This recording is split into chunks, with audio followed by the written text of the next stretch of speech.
क्या आप इंडिया में रह के करोड़पति बनना चाहते हो? आई नो मैक्सिमम लोग कहेंगे कि हाँ मैं करोड़पति बनना चाहता हूँ, बट एक्चुअली में ये एक रॉन्ग क्वेश्चन है। सही क्वेश्चन होना चाहिए कि क्या आप इंडिया में रह के करोड़पति बन सकते हो?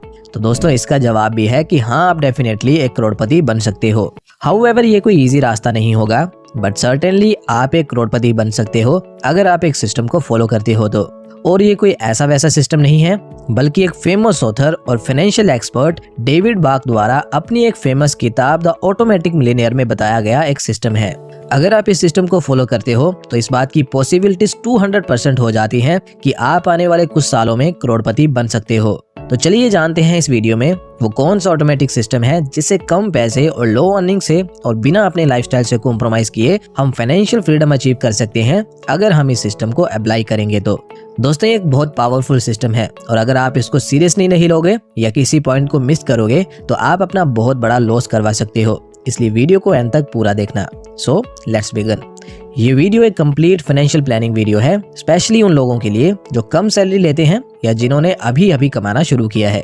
इस बुक के शुरुआत में ही ऑथर एक कपल की केस स्टडी हमारे सामने पेश करते हैं एंड इस कपल का नाम है जिम एंड सुई मैकिंटायर। ये लोग ऑथर के पास आए थे फाइनेंशियल एडवाइस लेने के लिए, लेकिन बाद में इनकी स्टोरी सुन के ऑथर इनसे इतने प्रभावित हुए कि ऑथर ने सोचा कि इन्हें सिखाने की बजाय मुझे ही इनसे सीखना चाहिए, क्योंकि जो चीज मैं लोगों को सिखा रहा था ये कपल उसे ऑलरेडी इम्प्लीमेंट कर रहे हैं।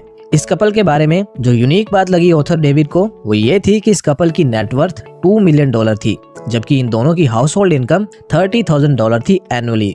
हाउएवर अमेरिका में एवरेज हाउस होल्ड इनकम $50,000 की होती है, विच मीन्स कि इस कपल की हाउस होल्ड इनकम एवरेज से भी कम थी, लेकिन फिर भी इनकी नेटवर्थ बाकियों से बहुत ज्यादा थी। तो जब ऑथर ने इनसे पूछा कि आपने ऐसा कैसे किया, कम इनकम होते हुए भी आपने $2 मिलियन की नेटवर्थ कैसे बनाई, तो इन्होंने एकदम सिंपल सा आंसर दिया। इन्होंने बताया कि इन्होंने कुछ भी अलग या फैंसी नहीं किया, बस एक सिस्टम को बनाया और उसे डिसिप्लिन के साथ फॉलो किया।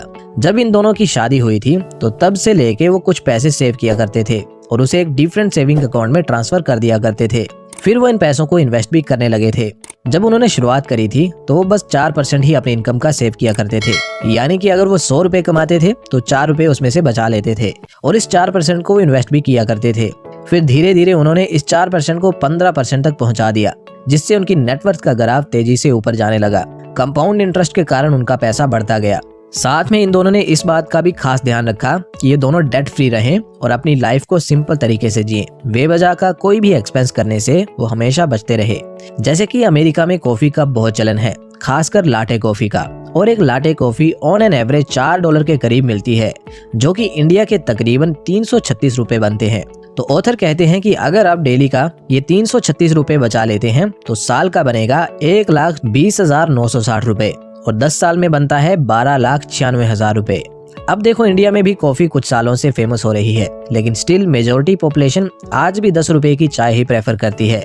हालांकि कुछ लोग दिन के कई बार चाय पीने के आदी होते हैं और साथ में उनको सुट्टा भी चाहिए होता है। तो अगर आप भी ऐसी किसी रूटीन के आदी हो और लेट्स एज्यूम कि दिन की 100 रुपए का चाय और सिगरेट पर खर्च कर देते हो, तो अगर आप इसे क्विट कर देते हो तो आप महीने का 3,000 रुपए बचा लोगे। और अगर आप इसकी SIP लगा देते हो किसी म्यूचुअल फंड में जिससे आपको 13% के रिटर्न्स मिलते हैं, तो 20 साल बाद आपके पास 34 लाख से ज्यादा रुपए हो सकते हैं और 30 साल बाद 1,33,00,000 रुपए से ज्यादा हो सकते हैं। इसे ऑथर नाम देते हैं द लाटे फैक्टर। हम जाने अनजाने में ऐसे कई सारे खर्चे डेली करते हैं जिनकी हमको उतनी जरूरत नहीं होती, जैसे कि कॉफी, चाय, सिगरेट, फास्ट फूड एटसेट्रा। इन्हें हम या तो क्विट कर सकते हैं या इन्हें कम खर्चे में घर पे बना सकते हैं। ऐसे ही खर्चों की एक लिस्ट आपको बनानी है और जिनका आपके लाइफस्टाइल पे उतना प्रभाव नहीं पड़ता उन खर्चों को आपको कट करना है और उनसे बचे पैसों को सेव और इन्वेस्ट करना है लॉन्ग टर्म के लिए, ताकि आपको कंपाउंड इंटरेस्ट का बेनिफिट मिल सके। ये लाटे फैक्टर का इस्तेमाल जिम और सुई मैकिंटायर भी किया करते थे अपनी नेटवर्थ को ग्रो करने के लिए। सेकंड मनी रूल जो कि इस बुक से मैंने सीखा वो है पे योरसेल्फ फर्स्ट। जब जिम और सुई की नई शादी हुई तो इन दोनों ने गोल बनाया था कि वो कुछ पैसे को सेव किया करेंगे, लेकिन जब इसको रियल लाइफ में इम्प्लीमेंट करने की बारी आई तो उन दोनों से ये हो ही नहीं पा रहा था। तो एक दिन सुई की मदर उसके घर आई हुई थी और सुई को परेशानी में देखकर उससे पूछने लगी कि बेटा क्या हुआ। पहले तो सुई ने कहा कि मॉम कुछ नहीं हुआ, लेकिन थोड़ा इंसिस्ट करने के बाद सुई ने उन्हें अपनी सारी दशा सुना दी। सुई ने उनसे कहा कि मॉम, मैं हर बार पैसे सेव करने की कोशिश करती हूँ, अपने एक्सपेंसेस पर भी कंट्रोल करती हूँ और बजट भी बनाती हूँ, लेकिन फिर भी मंथ एंड आने तक मेरे पास बहुत थोड़े से पैसे बचते हैं। मैं क्या करूँ, कुछ समझ में नहीं आ रहा। देन उसकी मदर ने उसको एक बात समझाई कि बेटा देखो, बजट बनाने से पैसे सेव नहीं होंगे। अगर तुम सीरियस हो पैसा सेव करने के लिए तो तुम्हें सबसे पहले खुद को पे करना पड़ेगा। उन्होंने सुई को बताया कि जैसे ही तुम्हें इनकम रिसीव हो तो तुम एक पोर्शन पहले ही सेपरेट कर लिया करो सेविंग्स के लिए, और फिर उसके बाद बाकी चीजों पर खर्च किया करो, जैसे कि नीड्स और वांट्स पर। अगर तुम बजट बना के स्पेंड करोगे तो तुम कभी पैसे नहीं बचा पाओगे, क्योंकि हम खर्च करते समय कभी भी प्रैक्टिकल नहीं होते, हम हमेशा इमोशनल डिसीजन लेते हैं। तो एक बार जब तुम्हारे हाथ में पैसे आ गए तो फिर तुम उन्हें कब खर्च कर दोगे तुम्हें पता भी नहीं चलेगा। इसलिए ऑलवेज पे yourself first. Third money rule जो मैंने इस बुक से सीखा है वो है सेटिंग अप ऑटोमेटिक पेमेंट्स। ये मेरी इस बुक की सबसे फेवरेट एडवाइस है एंड आई थिंक ये सबसे प्रैक्टिकल अप्रोच भी है मनी मैनेजमेंट के नजरिए से। बिकॉज लेट्स से कि आप मंथली पैसे इन्वेस्ट करते हो इस पैटर्न के मुताबिक। 10,000 आप म्यूचुअल फंड्स में इन्वेस्ट करते हो, 5,000 आप इंडेक्स फंड्स में इन्वेस्ट करते हो, 10,000 की आपकी मंथली इंश्योरेंस का प्रीमियम जाता है और 5,000 आपके पीपीएफ अकाउंट में इन्वेस्ट होते हैं। तो अब खुद सोचो, अगर इन सारे पेमेंट्स को आप मैनुअली करने चले तो आपका कितना टाइम वेस्ट होगा, और आप इंस्टॉलमेंट मिस भी कर सकते हो due to lack of motivation या फिर आउट ऑफ फ्रस्ट्रेशन। और टाइमली इंस्टॉलमेंट्स ना जाने की वजह से आप कंपाउंडिंग के रियल बेनिफिट्स नहीं ले पाओगे।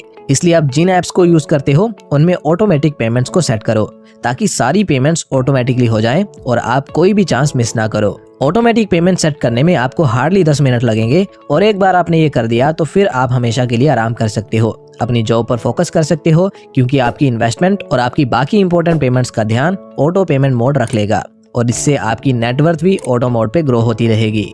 इसी ऑटोमेटिक पेमेंट मेथड की वजह से जिम और सुई को सैलरी का एक हिस्सा इन्वेस्ट करना एकदम इजी हो गया था और वो बिना कोई भी इंस्टॉलमेंट मिस किए अपनी इनकम का 15% इन्वेस्ट कर दिया करते थे, जिस कारण ही वो आगे चल के इतनी बड़ी नेटवर्थ बना पाए।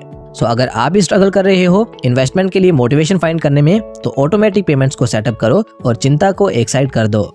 नेक्स्ट है फंड योर ड्रीम अकाउंट। देखो, हम एक ऐसे दौर में जी रहे हैं जहां लोन पर चीजें खरीदना आम हो चुका है। लोग अपने ड्रीम्स पूरे करने के लिए ईएमआईज का सहारा लेते हैं, लेकिन कई बार ये ड्रीम्स पूरे करने के चक्कर में लोगों की लाइफ एक नाइटमेयर यानी बुरा सपना बन के रह जाती है, क्योंकि जब तक इनकम आ रही होती है लोग ईएमआईज पे ईएमआईज लगाते चले जाते हैं, लेकिन जैसे ही इनकम फ्लो किसी कारणवश रुकता है तो फिर ईएमआईज के पैसे भरना इतना मुश्किल हो जाता है कि लोगों की पूरी लाइफ हेल बन जाती है। कुछ लोग तो इवन अपनी जान तक ले लेते हैं डेट की वजह से, लेकिन ये गलती आपको कभी नहीं करनी है। अगर आपको अपने ड्रीम्स पूरे करने हैं तो उसके लिए आपको एक सेपरेट ड्रीम अकाउंट खुलवाना चाहिए, जिसमें आप मंथली 8 to 10% अपनी इनकम का डालना शुरू कर सकते हो। अगर आपको अपनी कोई भी डिजायर फुलफिल करनी है, जैसे कि मालदीव्स वेकेशन पर जाना है या एक रॉयल एनफील्ड की बाइक खरीदनी है या फिर एक बिजनेस ही शुरू करना है, तो आपको इसी ड्रीम अकाउंट का इस्तेमाल करना चाहिए। इंजॉय नाउ एंड पे लेटर वाले ऑप्शंस सुनने में तो बड़े एक्साइटिंग लगते हैं, लेकिन ट्रस्ट मी, ये आपकी पीस ऑफ माइंड को पूरी तरह से छीन लेंगे। इसलिए अपना एक ड्रीम अकाउंट जरूर बनाइए और उसमें 10% अपनी इनकम को हर महीने ट्रांसफर करिए। हाँ, स्टार्टिंग में आपको ये करना थोड़ा मुश्किल तो जरूर लगेगा, लेकिन ट्रस्ट मी, जब आप थोड़ा सब्र रख के इस ड्रीम अकाउंट से अपने डिजायर्स को फुलफिल करोगे बिना किसी लोन या ईएमआई का सहारा लिए, तो तब जो आपको पीस ऑफ माइंड महसूस होगी उसे शब्दों में बयान करना मुश्किल होगा। और बाई चांस अगर आपकी जॉब चली जाती है तो एटलीस्ट आप पर कोई डेट नहीं होगा आपकी रातों की नींद उड़ाने के लिए। मनी रूल नंबर 5 जो जिम और सुई हमें सिखाते हैं वो है buying a house instead of renting it. देखो, अपना खुद का घर लेना हर किसी का सपना होता है, लेकिन ईएमआईज के डर से अक्सर लोग अपने इस ड्रीम को पूरा नहीं कर पाते। लेकिन जिम और सुई हमें सिखाते हैं कि हमारे पास खुद का अपना एक घर होना चाहिए, बिकॉज ये आपको एक सेंस ऑफ सिक्योरिटी प्रोवाइड करता है। और इनफैक्ट जिम और सुई के पास 2 घर थे, एक जिसमें वो खुद रहते थे और दूसरा उन्होंने रेंट पर दिया था, जिससे उनको मंथली रेंटल इनकम मिलती थी। ये घर उनके लिए एक इनकम जनरेटिंग एसेट था। दोस्तों, घर बाय करने का एक बढ़िया तरीका मैं आपको बताता हूँ, जिससे आप ईएमआईज पे करते समय एकदम स्ट्रेस फ्री रहोगे। सबसे पहले आपको ये कैलकुलेट करना है कि आपके होम लोन की ईएमआई कितनी जाएगी। लेट्स से आप 45 लाख का लोन लोगे 20 सालों के लिए, तो मोटा मोटा तकरीबन 40,000 की ईएमआई आपकी बन जाएगी। फिर ये कैलकुलेट करने के बाद आपको क्या करना है कि किसी अच्छे म्यूचुअल फंड में एसआईपी स्टार्ट कर देनी है और इसे कंटिन्यू करना है 10 सालों के लिए। फॉर एग्जांपल 15,000 की एसआईपी आपने स्टार्ट कर दी तो 10 साल बाद 13% के रिटर्न्स पे आपके पास 37 लाख रुपए हो जाएंगे। एट दिस पॉइंट आप SIP क्लोज करवा के SWP चालू करवा दोगे। SWP यानी सिस्टमेटिक विड्रॉल प्लान, यानी इस प्लान से आप हर महीने आप पैसे विड्रॉ किया करोगे। तो अगर आप हर महीने 40,000 रुपए विड्रॉ करोगे, जो कि आपकी मंथली EMI का अमाउंट भी होगा, तो 20 साल तक 40,000 रुपए विड्रॉ करने के बाद भी आपके पास 15 लाख से ज्यादा रुपए बचे हुए होंगे और आपके घर की ओनरशिप भी कम्प्लीटली आपके पास आ चुकी होगी, यानी कि आपकी 5 उंगलियां घी में और सर कढ़ाई में होगा। Next and last money rule है live debt free and give back to society. India Today की एक रिपोर्ट के अकॉर्डिंग 2019 से 2024 के बीच क्रेडिट कार्ड अडॉप्शन 81% से बढ़ी है और इंडिया में 10 करोड़ से भी ज्यादा एक्टिव क्रेडिट कार्ड्स हैं। आप इससे इस बात का अंदेशा लगा सकते हैं कि इंडियंस किस तरफ बढ़ रहे हैं। जी हाँ, डेट ट्रैप की तरफ। मैं हमेशा कहता हूँ कि क्रेडिट कार्ड मिडिल क्लास को मिडिल क्लास बनाए रखने का एक जबरदस्त टूल है। आप जब तक उस पैसे से चीजें खरीदते रहोगे जो आपने कमाया नहीं, तब तक आप अपनी फ्रीडम का सौदा दूसरों के साथ करते रहोगे। डेट किसी पर्सन या देश के लिए कितना बुरा हो सकता है, आपने रिसेंटली हुए बांग्लादेश और श्रीलंका के केस में देखा होगा। इसलिए अगर आप पर किसी भी तरह का डेट है तो सबसे पहले उसे पे ऑफ करने पे अपना सारा फोकस करो और उसके बाद भी हमेशा कॉन्शियस स्पेंडिंग करो। जितना हो सके डेट फ्री रहने की कोशिश करो। एंड लास्टली, जब आप अच्छा कमाने लग जाओ, डेट से फ्री हो जाओ, तो फिर सोसाइटी के गरीब तबके के लिए भी कुछ पैसे डोनेट किया करो। हम एक ऐसे देश में रहते हैं जिसका हंगर इंडेक्स रैंक 127 कंट्रीज में से 105 पर है, यानी कि वन ऑफ द लोएस्ट है। तो अगर आप अपनी इनकम में से एक छोटा सा पोर्शन भी डोनेट करते हो, तो ऐसे लोग, ऐसे गरीब बच्चे जो भूखे सोते हैं, उनको शायद एक वक्त का खाना मिल पाए। और ऐसा नहीं है कि इससे सिर्फ देश का ही भला होगा, आपको भी इनर पीस और हैप्पीनेस मिलेगी ऐसा करने से। सो ये थी लास्ट लर्निंग जो इस बुक से मैंने सीखी एंड जो कि मेरे दिल के बहुत करीब है। सो दोस्तों, आज की वीडियो तो यहीं पे एंड होती है, बट जर्नी हमेशा चलती रहनी चाहिए। एंड जिन्होंने अभी जर्नी स्टार्ट नहीं करी है या जो लोग अपनी जर्नी स्टार्ट करने की सोच रहे हैं, तो उनके लिए मैंने अपस्टॉक्स का लिंक डिस्क्रिप्शन में प्रोवाइड कर दिया है। जाइए और एक फ्री डीमैट अकाउंट ओपन करवाइए और जर्नी की शुरुआत करिए आज से ही।